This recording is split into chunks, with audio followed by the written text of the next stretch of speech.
Hey, thanks for being here today. My name's Pat. I'm the lead pastor here at CCF, and today's going to be a little bit different. I've invited our kids pastor, Pastor Wes Horton, to come and speak today. And since he's coming to speak, I'm going to take an opportunity to grab a quick road trip with my youngest son, Chase. So we're going to be having a lot of fun. We're going to do a little barbecue expedition, and that should be great. I'll be back next week, and I'll be talking about Mary and Martha, so I'm looking forward to being with you next week. But before Wes comes, I want to invite you to do a couple things, and you guys have been doing a great job with this. If you could, if you're watching us on Facebook, if you could like the video, share it with a friend, that would be awesome. Let them know that it was helpful to you and maybe be helpful to them. If you're on YouTube, if you could subscribe to our YouTube channel, give it the thumbs up, like it. Maybe again, share it with a friend. All that is great, really helps us, because then it helps people find us.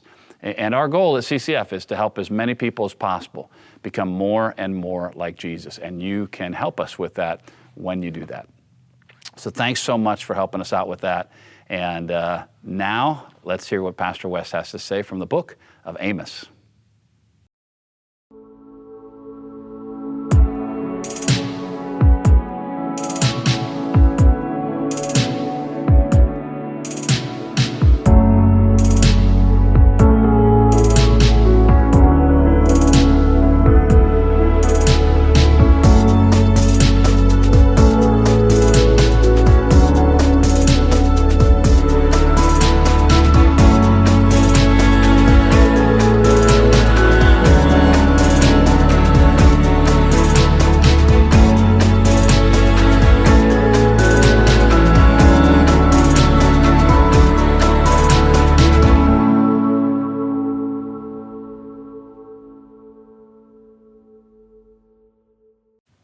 Hey everyone, my name is Wes Horton and I'm the kids pastor here at CCF, and I'm so excited to be able to be speaking with you today. Now I want to start off this time by asking you a question. Have you ever had a time where you've had to carry a bunch of chairs? I know sometimes here at CCF we have potlucks and we have to drag them out of the closet and then put them back in afterwards, or we have an event here in the sanctuary where we have to move out all of the chairs. Everyone is spread out, they're serving and doing their best, and it kind of reminds me of a time when I was in my church and growing up in Pryor, and we had these old school like metal folding chairs that were really heavy. And it was always interesting, as you stopped for a second to kind of look around, you would see something. You would see that there are people carrying chairs in different ways, but also carrying different amounts. You would have people like my 4-year-old daughter who are just kind of dragging one chair along, doing the best they can. But then you also have people on the other spectrum, kind of like Ben Thurstonson, who has that old like farm boy strength that probably, if the arms were long enough, you could slip all of the chairs on there at once and he could carry them all at the same time. But every time, without fail, during this process, you would hear one sound, every time. And it was the sound of the metal chairs crashing to the ground. And most of the time, it was just some youth boy trying to impress all of the youth girls. But because we all know, right, that's the greatest measurement for manhood, right? Or at least that's what they thought. But everyone would stop and they would turn to see who it was, and it would actually create quite the commotion. And the reason that the chairs would be dropped every time was because the person carrying them was carrying more than they should have. They thought they could do it. They believed they had a grip on it. They thought they knew what was best. Their pride got in the way and ended up causing things to come crashing down around them. And today we're going to start off in the book of Amos, where we're going to see a very similar storyline play out about how pride brought opposition into the life of a man named Amaziah. And eventually it caused the ones that he loved, the things that he held close, and the things that he deemed valuable to come crashing down around him. So if you have your Bibles with you, you can flip over to the book of Amos, and we're going to be in chapter 7, starting in verse 7. But now, as you're finding your way there, I'm going to give you a little bit of background and context to what was going on during this time. Now, Amos was a prophet, and he was sent from God, but the time that Amos was alive was actually a very dark and very challenging time in Israel's history. Earlier in chapter 6, God actually speaks about how he is loathing Israel at this point. He is detesting how much Israel's pride has become. Because under the reign of King Jeroboam at this time, King Jeroboam II actually, there was an unbroken string of military victories. And they had recovered all of the lands east of the Jordan River, and all of a sudden, there was this air of invincibility. There was this thought that there was no way that they were immune to disaster, they were immune to defeat. And all of a sudden, this all was going to their head. There was a mind shift change that from God's strength has delivered us to my strength brought us here. From God's will be done to my will be done. And in chapter 6 of Amos, verse 13, Amos actually takes a subtle but very intentional dig at the Israelites by bringing up two specific towns by the name of Lodabar and Karnaim. And in chapter 6, verse 13, it says this, "You who rejoice in the conquest of Lodabar and say, 'Did we not take Karnaim by our own strength?' For the Lord God Almighty declares, 'I will stir up a nation against you, Israel.'" And I absolutely love this because if you're just casually reading over this, you're going to glaze right over and miss what's really going on, because this is actually some good old-fashioned Bible smack talk happening right here. In Hebrew, the word Lodabar translates to the word nothing. And Karnaim translates to horns, symbolizing the strength of a bull. So what Amos is really doing is he's scoffing at the Israelites. And he's saying, you know, all of these battles that you've won, what you're rejoicing over, it's really nothing. And the sense of strength and might that you have, it's actually hollow in the presence of the Lord. And so this is what's been building up to this moment, up until chapter 7. God has had enough with the rebellion of his people, and he's about to give them a visual illustration that they would all understand. And in verse 7 of chapter 7, it says this, "This is what he showed me. The Lord was standing by a wall that had been built true to plumb, with a plumb line in his hand." Now, a plumb line is a tool that's been around for thousands of years. What it is, essentially, it's a string with a weight attached to the bottom of it. And if you were to nail it to a board, eventually it would settle and create a perfect vertical line. And people that were in construction, they would use these, and if they were building a house or a wall, they would know if the wall met the plumb line, that the house was square, that it was in plumb. But if the wall did not meet the plumb line, they would know that they had gotten off course somewhere and that the wall wasn't square. And so what the plumb line revealed was that if the wall was square, or in this case, we will find out if the people of Israel were true to God. Picking up in verse 8, it says this, "And the Lord asked me, 'What do you see, Amos?' 'A plumb line,' I replied. Then the Lord said, 'Look, I am setting a plumb line among my people Israel.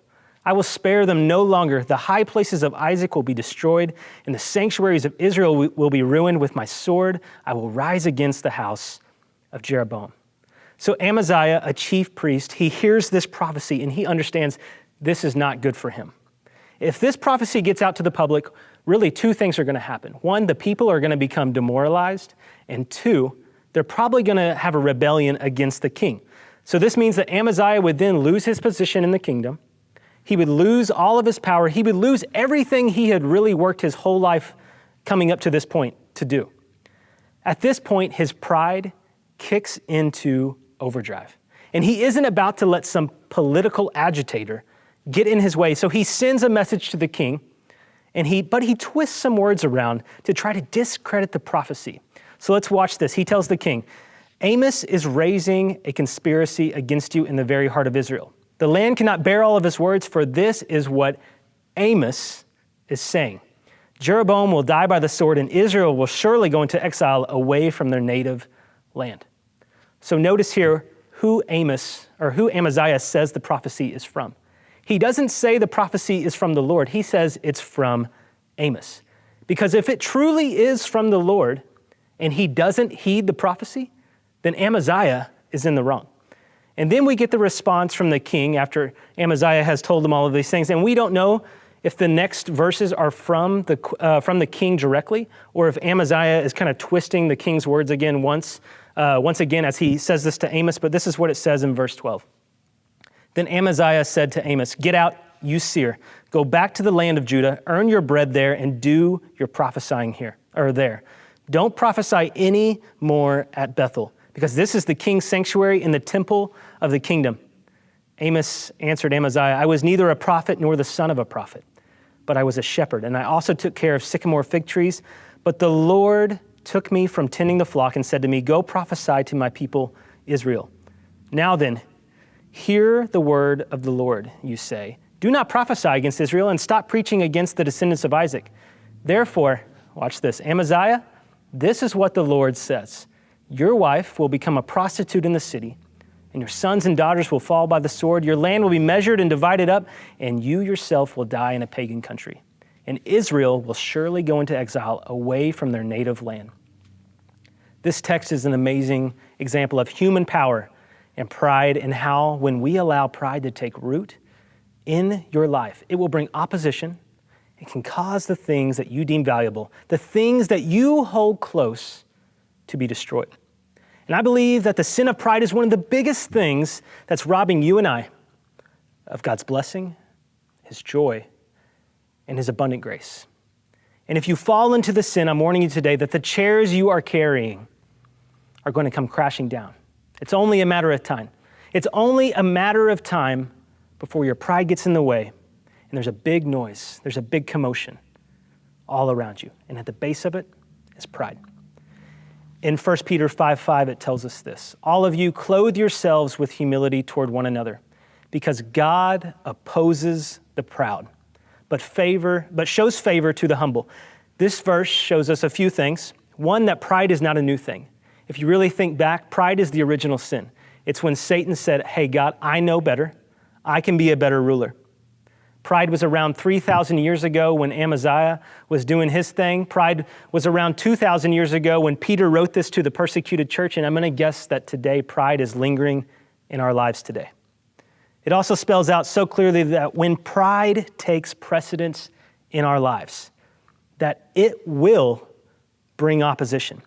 When you find yourself thinking about yourself, or better said, thinking about yourself a lot, you're going to find yourself marching in opposition to God and unintentionally invite attacks from the enemy. Now, what does it look like to walk in opposition of God? Because it says that God opposes the proud. Well, this is what I'll tell you. Just like you identify a team by their uniform when you're watching a game, when you wear pride, you wear the uniform of the other team. And when I say the other team, I mean the team that is playing against God. And when you decide to put on the jersey of pride, you now have the creator of the heavens actively working against you. The most powerful force in the world. And I'm going to tell you right now, he has a heck of a winning record, okay? So we see this play out in Amaziah's life. We see how his pride of thinking he knew best, of wanting to control a situation that he was not supposed to control, eventually brought up opposition in catastrophic ways for him and his family. In verse 17, it tells us that Amaziah's wife would turn to prostitution, his sons and daughters would die by the sword, and he would eventually die in a pagan land, and Israel would go into exile. Wow. Talk about a wake-up call. I can't imagine when Amaziah decided to discredit God's words, do things his own way, and put on the uniform of pride, that he thought all of these things would stem from that. But the mix of pride and disobedience to God will lead to opposition and unintended consequences. And when you go down the road of pridefulness and disobedience, you then remove yourself from the umbrella of protection from God. And unintended consequences are always a chance. And the consequences may not just affect you, but may affect the ones that you love around you, just like Amaziah. Sure, you may make it out with minimal scrapes and bruises most of the time, but why invite the atomic bomb to implode in on your life? Now, we may not be ignoring a prophecy from God to redirect an entire nation. That's probably not happening in our lives right now. But I would guess that we all have some area of our life that pride is lingering. Maybe it's the way you approach people with Scripture. You have done your studying, you know the verses backwards and forwards, you know the context, you know the Greek and the Hebrew, but when you talk to people about the Bible, you do it without love. and they walk away feeling discouraged. Did you know that you can actually have the right theology and be wrong at the same time? Because having the right theology without love is like being the greatest basketball shooter in the world, all right? You're sitting there and you're shooting, but you're shooting at the wrong goal. And your team is saying, man, you are absolutely killing us. But you respond back to them, hey, but I'm 5 for 5 from three-point. It doesn't make any sense. Maybe pride has taken the route into your life through your relative success and your prestige, maybe through work. And just like it did with the Israelites when they were on their unbroken string of victories, it was actually crippling to their relationship with God because they forgot who had brought them there. It's easy to think as we sit in a beautiful air-conditioned church in our comfy seats that it's all for us. Or in our lovely homes, we can begin to believe that it is us who provided this for ourselves. Later on in 1 Peter 5, verse 6, it tells us this, humble yourselves, therefore, under God's mighty hand, that he may lift you up in due time. Cast all of your anxiety on him because he cares for you. Now, this verse reveals something very interesting, but yet very unpopular. And it's that the sin of pride can lead to your anxiety. And the solution is humility. Now, stick with me because I don't want to lose you on a blanket statement like that, because I know for some of you, there are some chemical imbalances happening within your body. And the root of your anxiety is not pride. So I'm not speaking to you in this specific moment, but I am speaking to the rest of us. Consider this for a minute, that pride often leads to anxiety. And I know that isn't helpful to just hear, but if it is true, we can test it, and then it can prove to be helpful. So let's test it just for a second, all right? If there is someone, and they are cared for by someone who is all-powerful, they are in the care and the protection of someone who is all-powerful, if that person feels absolutely loved, absolutely protected, and absolutely provided for, should they be anxious? I would say they shouldn't. And yet, if we take God at his promises, how can we not feel absolutely loved, absolutely provided for, and absolutely protected by the God who is the creator of the heavens and the earth? A sparrow doesn't hit the ground apart from his will. But as soon as something begins to go sideways in our lives, it's easy to forget those truths. I have personally struggled with this as of late. I don't know, some of you may not know, but my wife is a freelance writer. And so while this is great and we love it because she gets to work from home and spend really a lot of time in the early years of our two daughters' lives, it also brings another element of uncertainty. Because if a client ever wants to move on and not hire a bunch of part-time workers and just go to one full-time person, all of a sudden that money that we were counting on at the end of the month is no longer there. And so for me, in those moments, that's hard. And even though God has provided for us new job opportunities and has always provided for my wife and us, in those situations, my gut reaction is to freak out, my anxiety to shoot through the roof, and I start thinking of all of these ways I can fix it. I can do this, I can do that. Maybe if I just work a little bit harder here, I can do this. I want to control it. And if you're not careful, what you can begin to do in the times like that is you can begin to ask some questions like, is God good? Does he love us? Will he actually protect us? Will he provide for us in this moment? Does he really even have the power to do any of these things? The simple answer is yes. Absolutely yes. And I think Peter knew that. For many of us, this would be our gut reaction we would jump to, because he writes this in verse 8. He tells us to be sober-minded, be alert. The devil is prowling around like a roaring lion, looking for anyone he can devour. And then it tells us to resist him, be firm in the faith, and knowing that the same kind of sufferings are being experienced by your fellow believers throughout the world. And I think what Peter is trying to say to us here is that those things that we find ourselves anxious about is the playpen that the devil likes to play in. He knows what you worry about. He knows what buttons to push with you. You're never going to get married. You're going to stay single your whole life. They don't even really like you. You're not going to have enough money at the end of the month. You may even lose your job. He's looking for those chinks in your armor, and he's shooting those arrows right there. He knows where you doubt. What makes you anxious? And your pride feeds that lion.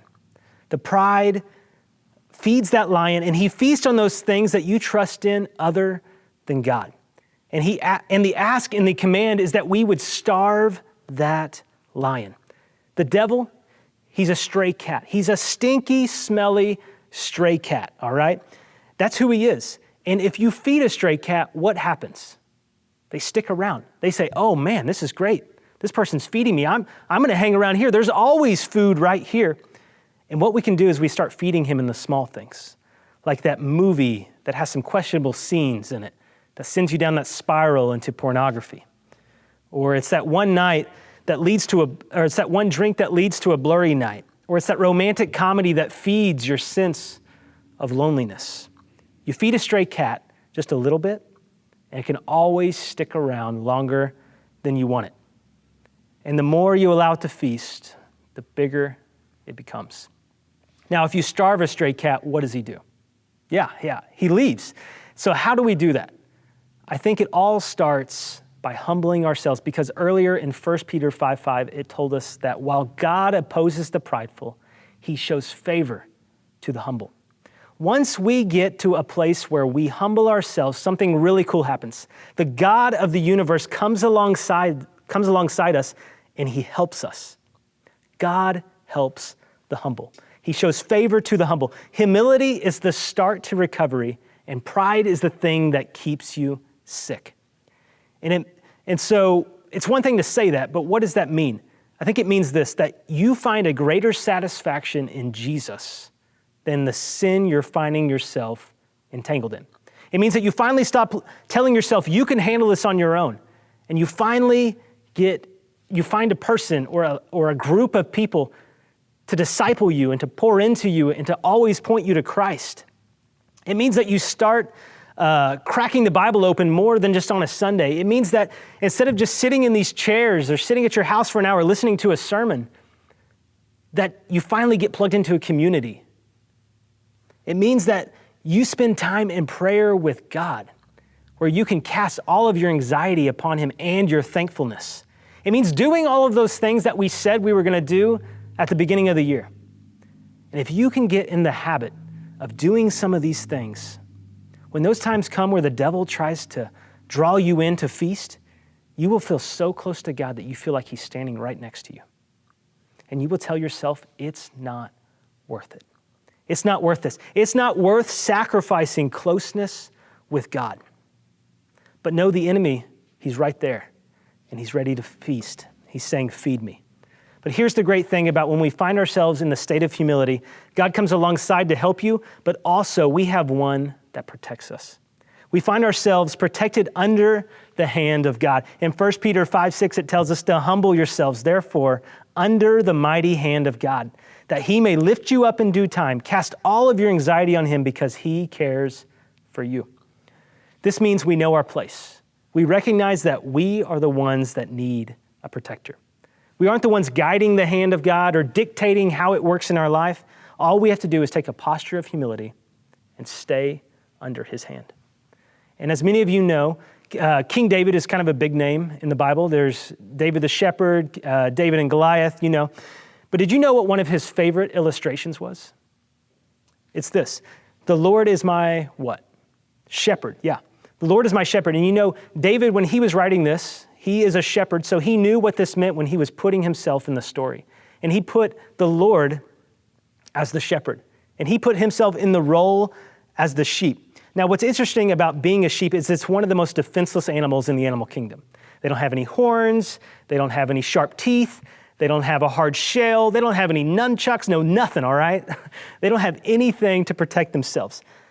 But David, he put himself in the role of the sheep. And in this illustration, this doesn't bode well for us, because if we decide to wander, think we know what's best and do our own thing, a sheep without a shepherd is lunch. And if you think you are immune to pride and you're going to go do your own thing and you know what's best, then you are going to be lunch. But a sheep with a shepherd, he's loved, he's protected, he's provided for. And when we truly believe those things, we're able to cast all of our anxieties on him and all that leads to pride. And this doesn't mean that we don't ever mess up, because remember, we're still sheep, okay? But when we humble ourselves and ask God to help convict us in all situations and to choose right, and when we do wrong, to go to him first instead of letting the devil linger and devour, well, those are the times that we show true humility, and he helps us and he protects us. So as we wrap up this time, how can we go about our week not draped in pride, but choose to be clothed in humility? I have 2 takeaways, okay? The first is this. Map out your day. Before you get started, write down all of the places you'll go, all of the things you'll do, all the people you're gonna encounter. And I know for me, I'm personally a list guy. So what I'll do on a Monday is actually list out all of these things throughout my entire week. But I know that may be a lot for some of you, so just start out with one day, okay? Now, once you mark down all of these things you need to do for that day, you look over that list and you see those times where you're gonna need some extra doses of humility. Then you come to God with those targeted times and you ask him to walk alongside you, to help you, protect your mind and your words in that situation, and to be under his hand in humility. You may see on your list that day that you have a meeting that afternoon with that person that you just can't stand. You can ask God to walk alongside you with humility and to show them love like he would. Maybe on your list for that day is going back home for a holiday. And that means you're going to be going back to a house where you have that in-law or that parent that you just don't get along with. You ask God to walk alongside you with humility in that situation. Maybe for some of you, you're a stay-at-home parent. And that time between when your kid wakes up from their afternoon nap and your spouse returns back home is utter chaos, all right? And you need to ask God to dish out every ounce of humility and patience with you as he can for that day, all right? So now it's important to note that when you're identifying those times that you will need humility, that you don't just say, God, I need humility because this time is going to be hard or difficult. But it's important that you figure out where the root of your anxiety, your fears, and your worries stem from. Because all anxiety is either from one of 3 places. It's a time from your past, a frustration in the present, or a fear in the future. And once you identify the root of your anxiety, you can begin to peel back the layers and layers of the onion. And you may soon realize that the reason you try to micromanage everyone in your life is because you have trust issues, and nobody, no matter how well they perform, will live up to your standards. The second takeaway is this. If God were to hold up a plumb line to your life right now, where would it be out of line? Have you moved the standard of who or how much you will love somebody to a place that's maybe more comfortable for you? Or maybe it's, do you know people who are, do you find yourself plumblining maybe yourself not to God anymore? Maybe you're plumblining yourself against someone who is next to you or lives in your life. And you're saying, well, at least God, I'm not as bad as them. Or maybe I'm not as bad as her. And you've entirely moved the plumb line to where it's no longer where it should be. For you, maybe from the outside looking in, everything looks normal. But just like that house at Silver City, where everything looks normal on the outside, but when you go in the middle, things are rolling uphill, things are just a mess. Maybe that's you in your life. Everything looks great on the outside, but there's been some mold growing behind the walls. And you keep telling yourself, I got this, I can handle it, I will conquer it. But God is telling you, hey, just humble yourself. Come under my hand. And this is where you will find that love that you're seeking, that provision and that protection. All right, let me pray for us real quick. God, we come to you right now. We lay down our pride and we find ourselves in a posture of humility. And God, we ask that you would bring to light the places in our lives where we are no longer in accordance with your plumb line. And pride has started to take root. Let us clothe ourselves daily with humility, because we know that when we do that, God, you come alongside us, you help us, and you protect us and provide for us. So God, let us clothe ourselves with humility today. and throw off pride. Amen. Thanks so much, Wes. Appreciate your message. Great job today. Hey, real quick, I'm going to invite you to grab your communion elements, and then in about 30 seconds, I'll be back, and we will take communion together, all right? Go get them. I'll see you in a sec.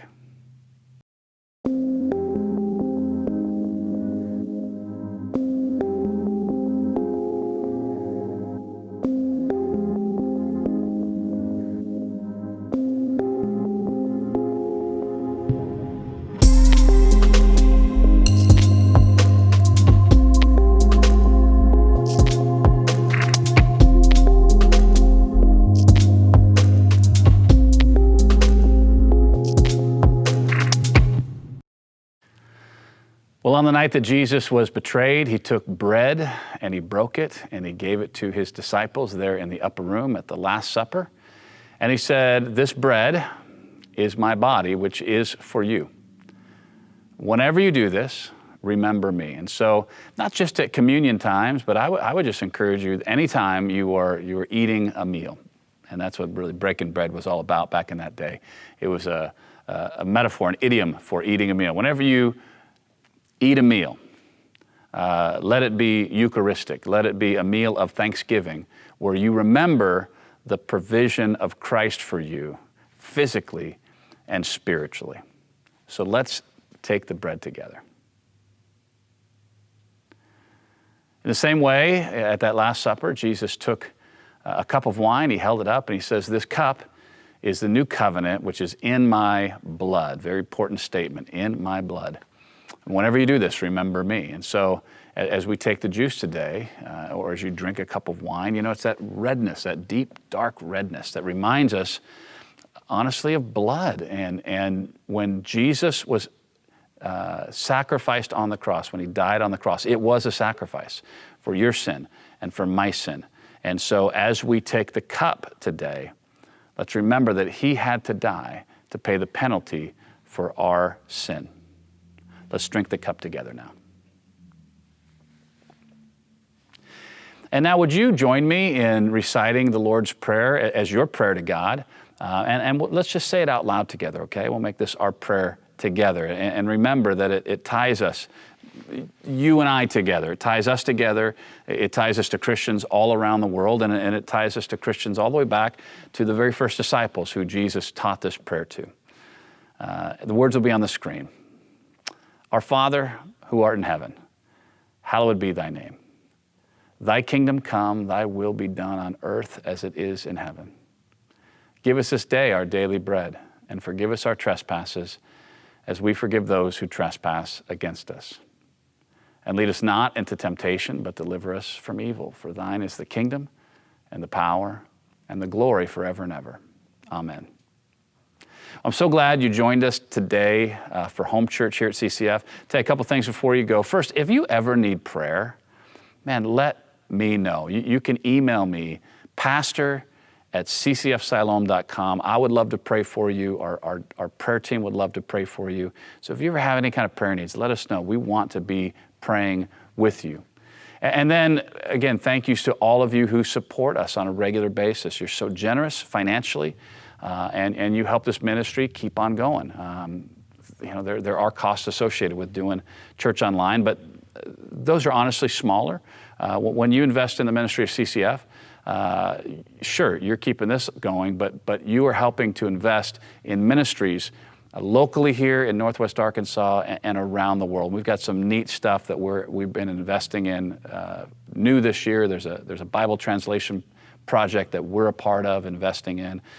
There's a church in Albania that we're investing in new this year, some projects in India and Africa. So it's very exciting, and you get to be a part of that when you partner with us financially. And you can do that a lot of ways. You can go to our website, ccfsiloam.com. If you want to do some more traditional, like just send a check, scroll down to the bottom, has our address, and you can send your check. Again, thank you so much for doing that to our church, CCF 525 South Lincoln, Siloam Springs, Arkansas, 72761. Or if you're there at the website and want to give online, you can scroll down, click on the Give menu, and that will take you to our giving portal where you can give. Or if you'd like to use your phone, text the word give to the number that's on the screen right now. You'll get a text back with a link. If you follow that link, that'll take you to our giving portal and you can give that way. And again, thank you so much. I say it every week, I mean it every week. Thank you so much to all of you who faithfully support our ministry. You're so generous with your dollars to invest in kingdom purposes, eternal things. And I believe that when you invest in eternal things, it does make a difference for eternity. And so thank you so much for doing that. Thank you so much. We believe that generosity as Christians is part of our spiritual DNA. So I appreciate you doing that.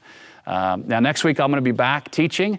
I'll be teaching about Mary and Martha and some great lessons from that passage. But until then, may the grace of the Lord Jesus Christ, the love of God the Father, and the fellowship of the Holy Spirit be with you all. I hope you guys have a blessed week. I hope you have a fun week. I hope you experience the joy and the presence and the peace and the power of God in your life. I love you guys. Have a great week. I'll see you. Bye-bye.